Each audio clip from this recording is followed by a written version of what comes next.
Merci, monsieur le maire. Bon, sur cette affaire, il faut bien dire que les riverains de l'avenue René Coty assistent depuis plusieurs semaines, 2 mois, horrifiés à l'arrachage, au déracinement des buissons, des arbustes, qui constituaient au fond agréablement un petit paysage verdoyant pour les passants et les habitants du quartier.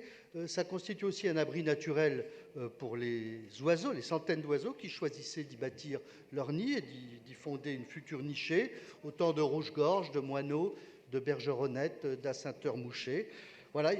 À la place, on trouve de larges plates-bandes, qu'il faut bien appeler par leur nom, de terre, parcourues d'une promesse d'herbes vagues et éclaircies par quelques pensées plantées en rase-motte, non sans arrière-pensée d'ailleurs, à mon avis. Enfin, l'impression laissée par ce que vous appelez une rénovation paysagère est celle d'un appartement qu'on aurait déménagé pendant la journée. Vous voyez, ça laisse un énorme sentiment de vide et de désespérance. Voilà. Alors pourquoi tant de haine, me direz-vous, monsieur le maire? Bien, on est parti sur un contresens, je crois.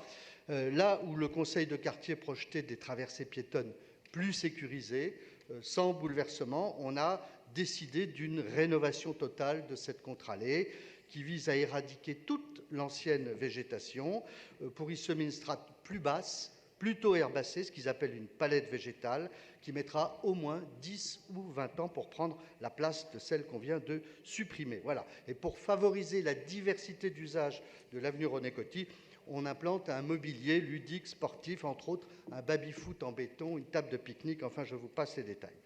Quand on voit le degré d'incompréhension des habitants du quartier devant ce qu'il faut bien appeler un ratiboisage en règle de cette avenue, quand on voit le désespoir et la désespérance que tout ça amène, on mesure que tous les démentis de ceux qui ont pris part à cette décision malheureuse, tous les démentis sur l'absence de concertation et l'absence de dialogue, au fond, sont faux. Et en l'occurrence, on est bien là devant un déficit grave de participation des habitants à la rénovation de leur quartier. Alors, ce vœu que j'ai déposé au nom de mon groupe fait suite au vœu que j'avais déposé précédemment, au vœu que Marie-Claire Carrère a déposé, et je rejoins dans l'esprit de ce vœu et dans ses conclusions de ce vœu les vœux du groupe Vert qui expriment exactement les mêmes desiderata, qu'on arrête les travaux pendant le temps de la campagne municipale, qu'on reprenne la concertation avec les habitants et qu'après ça, on fasse quelque chose qui ressemble à la volonté générale. Voilà.